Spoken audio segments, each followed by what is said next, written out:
तो फाइनाल जीवे भारत और जिम्बाब्वे टी20 विश्वकप 2026 रे कहले जिम्बाब्वे कैप्टेन सिकंदर राजा। तो जिम्बाब्वे दल श्रीलंका को हरैला पूरा जोश रे पळै आछि। सिकंदर राजा को पचराला जिम्बाब्वे दर्शक पोस्टर नेकी आछन्ते स्टाडियम रे आ कहउछन्ते जिम्बाब्वे जितिबो टी20 विश्वकप 2026।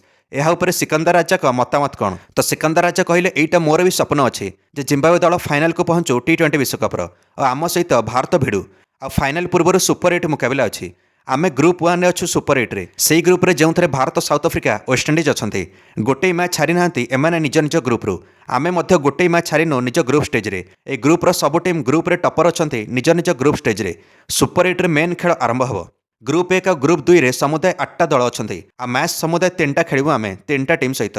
ଏଣିକି 3ଟା ମ୍ୟାଚ୍ର ନିହାତି 2ଟା ଜିତିବାକୁ ପଡ଼ିବ ସୁପର 8ରେ, ତାହେଲେ ଯାଇକି ସେମିଫାଇନାଲ୍ 1ରେ ପ୍ରବେଶ କରିବ ଜିମ୍ବାବ୍वे ଦଳ। ସବୁଠୁ ବଡ଼ କଥା ହେଉଛି ସବୁ ମ୍ୟାଚ୍ ଆମକୁ ଭାରତ ମାଟିରେ ଖେଳିବାକୁ ପଡ଼ିବ। ଆମେ ନିଜର ସବୁ ଗ୍ରୁପ୍ ମ୍ୟାଚ୍ ଗୁଡ଼ିକ ଶ୍ରୀଲଙ୍କାରେ ଖେଳିଥିଲୁ, କିନ୍ତୁ ସୁପର 8ର ଆଉ ଗୋଟେ ଗ୍ରୁପ୍ ଅଛି ଯିଏ ନିଜର ସବୁଯାକ ମ୍ୟାଚ୍ ଶ୍ରୀଲଙ୍କାରେ ଖେଳିବ। ତ ସୁପର 8 ପାଇଁ ଏବେରୁ ଭାରତ ମାଟିରେ ଅଭ୍ୟାସ ଜୋରଦାର ଆରମ୍ଭ କରିଛୁ। ଗୋଟେ ଟାଇମ୍ରେ ଗୋଟେ ମ୍ୟାଚ୍କୁ ଫୋକସ୍ କରିବୁ। ଯଦି ଭାଗ୍ୟ ସାଥ ଦେଲା 3ଟାରୁ 2ଟା ମ୍ୟାଚ୍ ନିହାତି ଜିତିବୁ। ସେମିତି ବହୁତ କିଛି ପାଇସାରିଛୁ ଏବେରୁ ସୁପର 8 ପୂର୍ବରୁ। 2021ର ଟି20 ଚାମ୍ପିୟନ୍ ଅଷ୍ଟ୍ରେଲିଆକୁ ହରାଇଦେଲୁ ଗ୍ରୁପ୍ ଷ୍ଟେଜ୍ରେ। ତାପରେ 2016ର ଟି20 ଚାମ୍ପିୟନ୍ ଶ୍ରୀଲଙ୍କାକୁ ହରାଇଲୁ ଗ୍ରୁପ୍ ଷ୍ଟେଜ୍ରେ। ଆମର ବର୍ତ୍ତମାନ ଜୋସ୍ ଭରିଯାଇଛି। ଗତଥର ତ ଆମେ ଟି20 ବିଶ୍ୱକପ୍ 2024 ପାଇଁ କ୍ୱାଲିଫାଏ କରିନଥିଲୁ, ଏଇଥର ସୁପର 8କୁ ପହଞ୍ଚିଗଲୁ କହିଲେ କ୍ୟାପ୍ଟେନ୍ ସିକନ୍ଦର। ଆମ ଟିମ୍ ପାଇଁ ଏଇଟା ସବୁଠୁ ବଡ଼ ଉପଲବ୍ଧି। ଆଉ ନହେଲେ କ'ଣ, 2021ର ଟି20 ବିଶ୍ୱକପ୍ ବେଳେ ଆମ ପାଖରେ ଭଲ ଜୋତା ନଥିଲା, ଏଣିକି ଚିରା ଫୋଟା ଜୋତା ପିନ୍ଧିକି ଖେଳୁଥିଲୁ। 2021ର ଟି20 ବିଶ୍ୱକପ୍ ବେଳେ ପ୍ରତ୍ୟେକ ମ୍ୟାଚ୍ ପରେ ଆମର ଜୋତା ଫାଟି ଯାଉଥିଲା, ଅଠା ଲଗାଇ ଖେଳିବାକୁ ପଡ଼ୁଥିଲା। ଆମ ଜୋତା ପାଇଁ କେହି ବି ସ୍ପନ୍ସର ମିଳୁନଥିଲେ। ସେହି ଅବସ୍ଥାରେ କିନ୍ତୁ ଆମେ ପାକିସ୍ତାନକୁ ହରାଇ ଦେଇଥିଲୁ ଗୋଟେ ମ୍ୟାଚ୍ରେ ଟି20 ବିଶ୍ୱକପ୍ 2021ରେ। ଏବେ ଆଇସିସି ଚେୟାରମ୍ୟାନ୍ ଜୟ ଶାହ ଆମକୁ ସଠିକ୍ ସମର୍ଥନ କରୁଛନ୍ତି, ସେଥିପାଇଁ ଆମ ଖେଳାଳିମାନଙ୍କ ପାଖରେ ଭଲ ଜୋତା ଅଛି। ଭାରତ ଦର୍ଶକ ନିହାତି ଚାହିଁଥିବେ ଗୋଟେ ଛୋଟ ଟିମ୍ ଆମ ଭଳି ସୁପର 8କୁ ଯାଉ। ଜିମ୍ବାବ୍ୱେକୁ ସୁପର 8ରେ ଦେଖି ଭାରତ ଦର୍ଶକ ବହୁତ ଖୁସି ଥିବେ।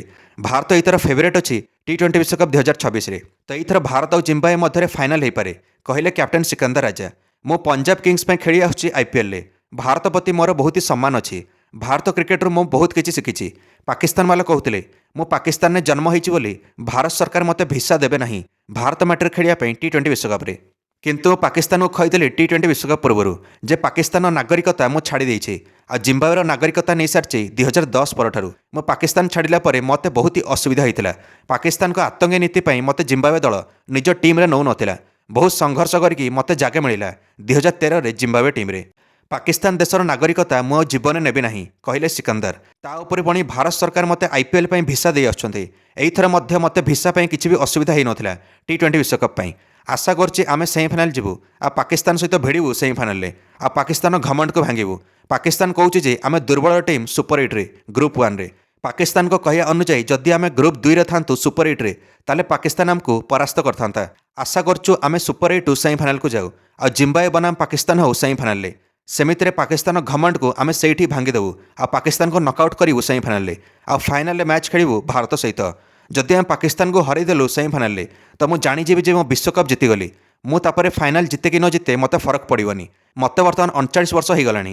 ଏଇଟା ମୋର ଶେଷ ଟି20 ବିଶ୍ୱକପ୍ ହେବ ଆଉ ୟା ପରେ ମୁଁ ଅବସର ନେଇଯିବି ଆଉ ଯିବା ପୂର୍ବରୁ ଜିମ୍ବାବ୍ୱେ ପାଇଁ ଅନେକ ଉପଲବ୍ଧି ହାସଲ କରିବାକୁ ଚାହୁଁଛି କହିଲେ କ୍ୟାପ୍ଟେନ୍ ସିକନ୍ଦର।